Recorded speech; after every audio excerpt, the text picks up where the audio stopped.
teman-teman, kembali lagi dengan saya Thompson Saragih, mahasiswa Politeknik Negeri Medan, Prodi Manajemen Bisnis kelas NB7C. Kali ini saya akan kembali lagi membawakan materi tentang ilmu statistika, yaitu tepatnya saya kali ini akan membawakan proses atau tahapan pada analisis faktor pada aplikasi SPSS. Nah, alangkah baiknya terlebih dahulu kita mengetahui apa atau bagaimana konsep dasar dari analisis faktor tersebut. Langsung saja kita melihat di PPT. Pertama, analisis faktor ialah suatu teknik analisis yang memuat informasi tentang pengelompokan variabel faktor dalam suatu penelitian.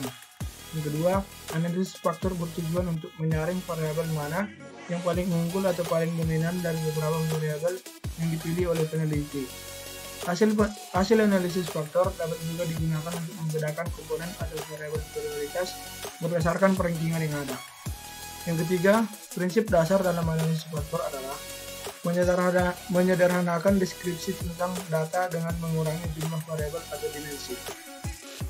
Selanjutnya, asumsi atau persyaratan dalam analisis faktor. Yang pertama, data masing-masing variabel yang diteliti berdistribusi normal. Yang kedua, nilai Kaiser-Meyer-Oudkin Measure of Sampling Adequacy atau KMO-MSA lebih besar dari 0,50 dan nilai Bartlett Test of Sphericity lebih kecil 0,05. Yang ketiga, ada hubungan atau korelasi yang kuat antar variabel. Hal ini ditandai dengan nilai anti-image correlation antar variabel lebih besar dari 0,50. Selanjutnya langsung saja kita mengaplikasikannya ke dalam sebuah contoh. Contoh soal analisis faktor pada penelitian. Seorang mahasiswa semester akhir ingin melakukan penelitian tentang analisis faktor-faktor yang mempengaruhi kepuasan pelanggan terhadap pelayanan rumah sakit Adam Malik Medan. Ada 25 orang responden atau sampel dengan jawaban 5 item pertanyaan kuesioner tentang yang pertama P1 ruang tunggu, P2 ketangkapan, P3 parkir, P4 pasien, dan P5 kebersihan. Nah, dari contoh soal analisis ini dapat kita aplikasikan ke dalam SPSS dengan memiliki data sebagai berikut. Nah, langsung saja setelah kita memiliki data seperti ini, langsung saja kita aplikasikan ke dalam SPSS. Pertama, kita pergi ke variable view dengan membuat nama itemnya tersebut. Pertama, P1, P2, P3, P4, dan P5. Di desimalnya ini kita buat 0, 0, 0. Dan di labelnya ini kita membuat nama itemnya sesuai dengan nama yang sesuai dengan data kita. P1 ruang tunggu,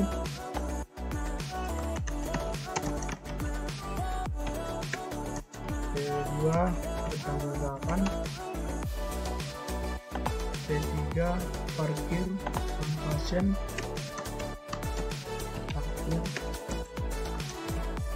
ruang pasien, dan P5 kebersihan. Dan di measure-nya kita aktifkan scale. Nah, apabila sudah memiliki item-item nama seperti ini, kita langsung pergi ke data view. Di data view ini kita letakkan data-data yang sudah kita miliki, yaitu dengan mengcopy dari Excel dan mem-paste di SPSS. Nah, data yang dari Excel sudah kita pindahkan ke SPSS. Selanjutnya adalah melakukan analisis faktor di SPSS, yaitu dengan cara pergi ke Analyze, lalu pilih Dimension Reduction, lalu pilih faktor, lalu semua ini kita pilih dengan cara menekan Ctrl A. Nah, lalu kita klik tanda panah kanan. Nah, sehingga dia pindah ke kolom variabel. Nah, selanjutnya kita klik deskriptif.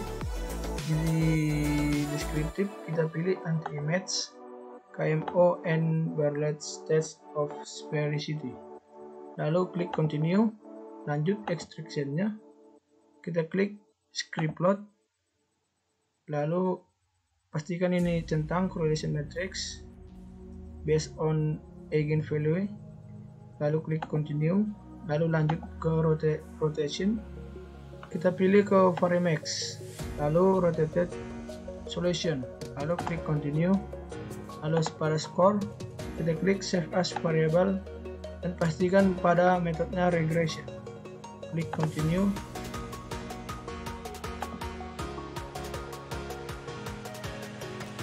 Nah, sudah. Lalu kita klik OK. Nah, setelah kita melakukan analysis pada SPSS, kita akan mendapatkan output seperti gambar tersebut. Nah, di sini kita mendapatkan faktor analisis KMO and Bartlett's test, anti-match matrix dan seterusnya. Nah, saya akan menjelaskan satu persatu tentang output tabel tersebut. Yang pertama,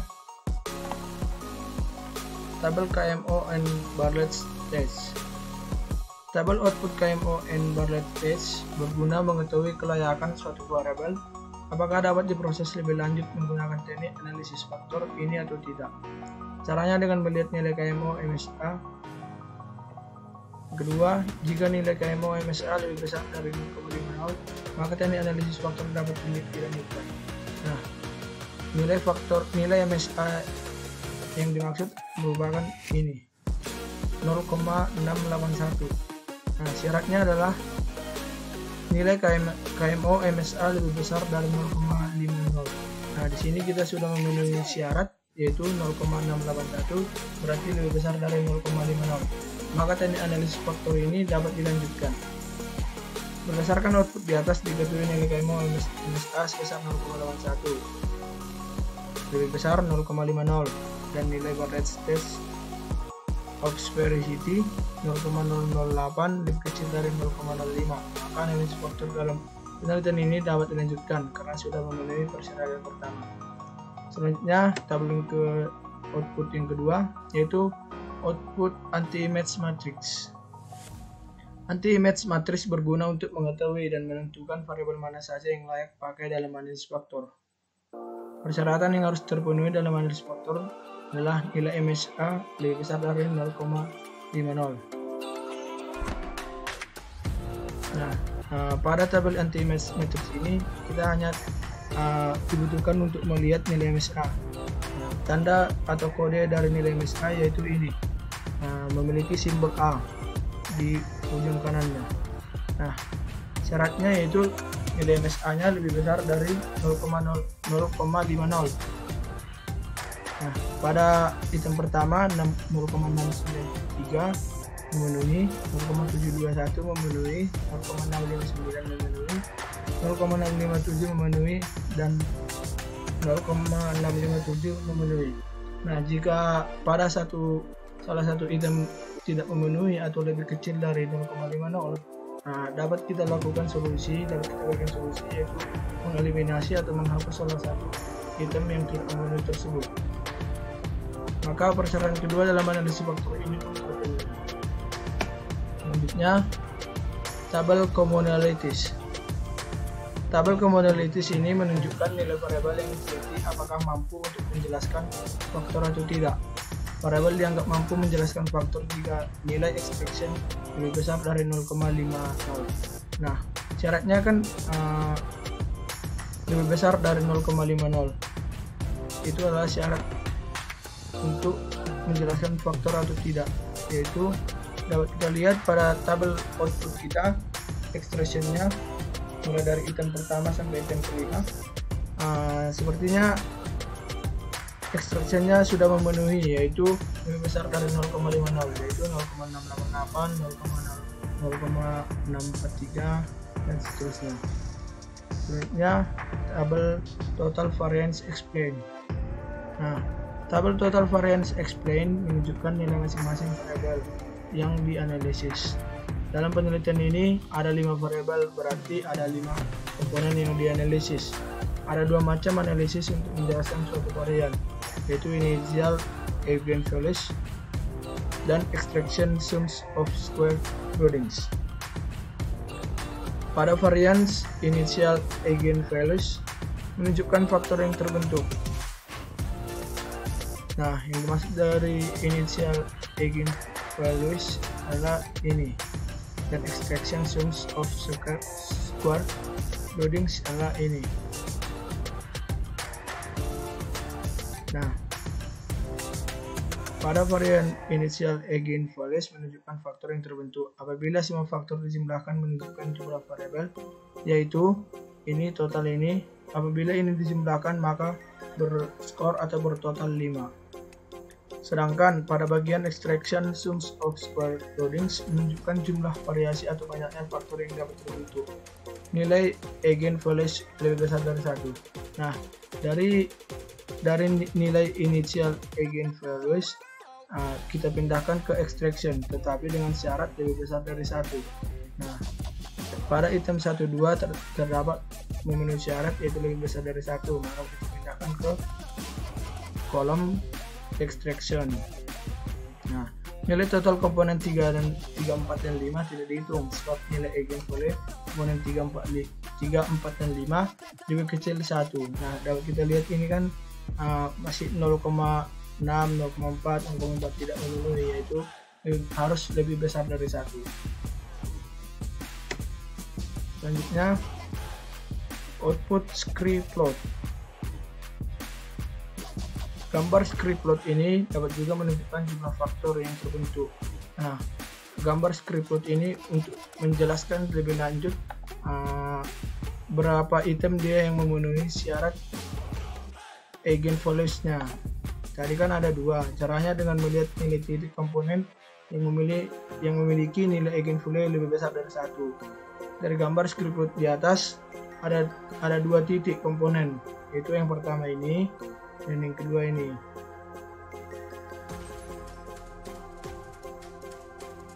Maka dapat diartikan bahwa ada 2 faktor yang dapat terbentuk, yaitu yang pertama faktor 1 dan yang kedua faktor 2. Selanjutnya, komponen matriks. Komponen matriks ini menunjukkan nilai korelasi atau hubungan antara masing-masing variabel dengan faktor yang akan terbentuk. Misalnya dari output di atas, ini pertama ruang tunggu, kita melihat nilai korelasi dari faktor 1 dan faktor 2. Berarti ruang tunggu nilai korelasi dari faktor 1 yaitu 0,767, nilai korelasi dari faktor 2 0,315. Selanjutnya, item ketangkapan, nilai korelasi faktor 1 0,771 dan nilai korelasi faktor 2 adalah 0,222, dan parkir nilai korelasi faktor 1 0,383 dan nilai korelasi faktor 2 0,747, dan seterusnya untuk ruang pasien dan kebersihan. Selanjutnya, tabel atau output rotates komponen matrix. Tabel rotates komponen matrix digunakan untuk memastikan suatu variabel masuk dalam kelompok faktor mana. Maka dapat ditentukan dengan melihat nilai korelasi terbesar antara variabel dengan faktor atau komponen yang terbentuk. Seperti dapat kita lihat hasil dari analisis SPSS kita pada item 1 atau item ruang tunggu.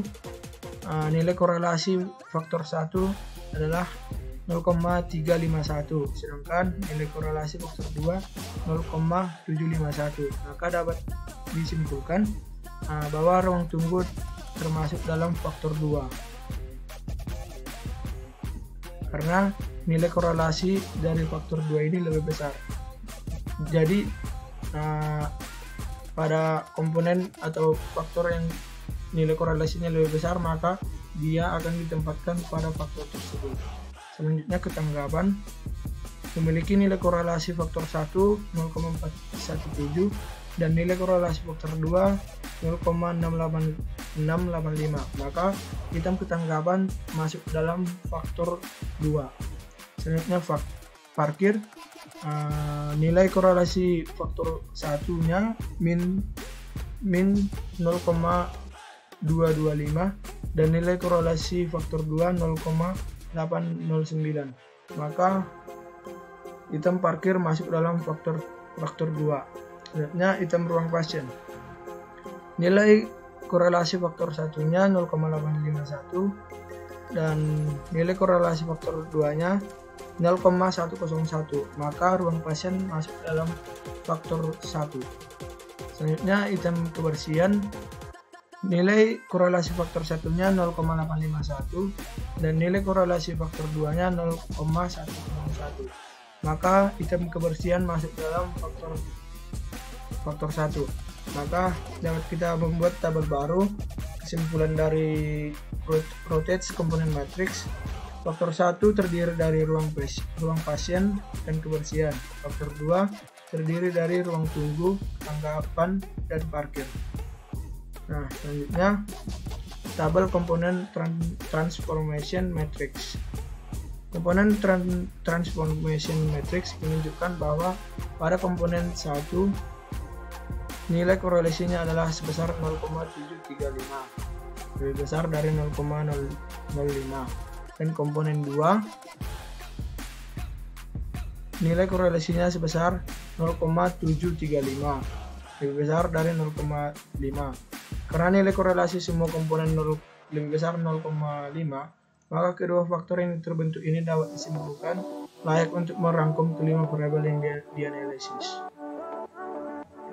Nah, semua tabel output pada analisis faktor ini sudah kita jelaskan fungsi dan kegunaannya. Selanjutnya menjawab pertanyaan, dapatkah analisis faktor dilakukan dengan software lain selain analisis SPSS, misalnya dengan Amos ataupun Smart PLS?